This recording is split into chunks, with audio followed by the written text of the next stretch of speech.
Hey, little update from Chris Silverman. It's Friday night. I'm headed to a what I call a small group, which is a Christian community where we fellowship. And I wanted to update you about what I'm doing, what I did this past week. I was very busy, very busy with things throughout the day, throughout the week, and so I couldn't focus too much on filming, but I did try to do a few things, which here's a tip for when you're wanting to install a doorknob. Tip of the day. So I have a doorknob that I'm replacing today, and one of the screw holes that the deadbolt goes into is a little worn out. So the screw, when you screw it in, it just comes right back out. And so what do you do in that case? Sometimes you can put some wood filler in it and let that dry. What I like to do is to take a golf tee and measure it out, cut the tee, and then I'd like to insert it in there. And then I can put my screw in there, and it's just an automatic fix, and it keeps the latch nice and solid so it doesn't slip out.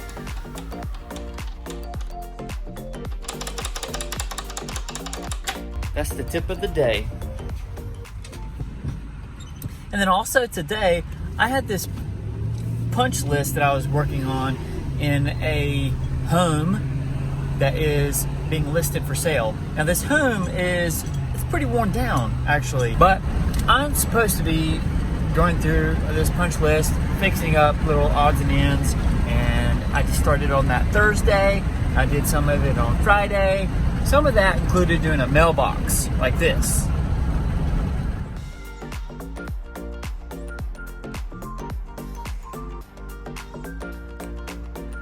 Placing this mailbox, and I'm going to use this new thing called a ground masters, and it's a spike that goes into the ground, and then obviously you put your 4x4 post into this ordeal. And I'm going to go ahead and start chopping this thing down into the ground. I'm not going to chop it, I'm going to hammer it. So I'm going to go ahead and do that. Big old fat hammer, the Thor hammer.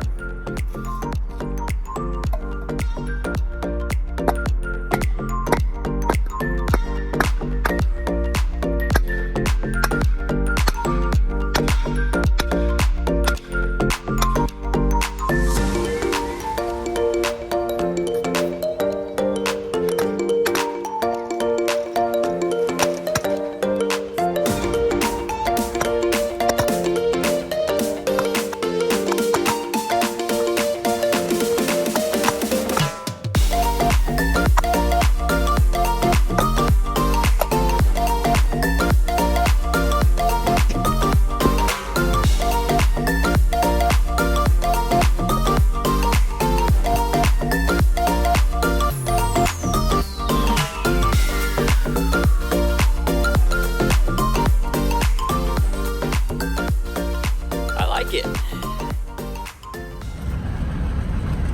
Other things included doing some sheetrock repair and some stone repair on the steps, and then the stairwell, they had some issues going on with their stairwell.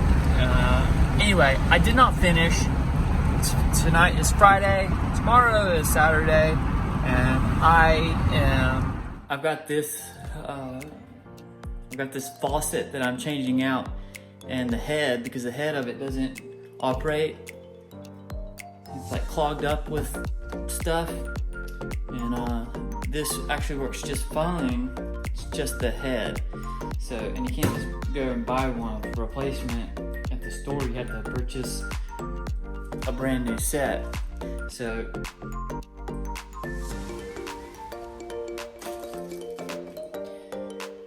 the brand new set, it's the same head, it's the same exact faucet, but as you can see, it's still different color. So I'm gonna change out the whole unit with the brand new one, which is a little inconvenient, but if you're like, man, all I have to do is screw it in, but it just, you know, doesn't work.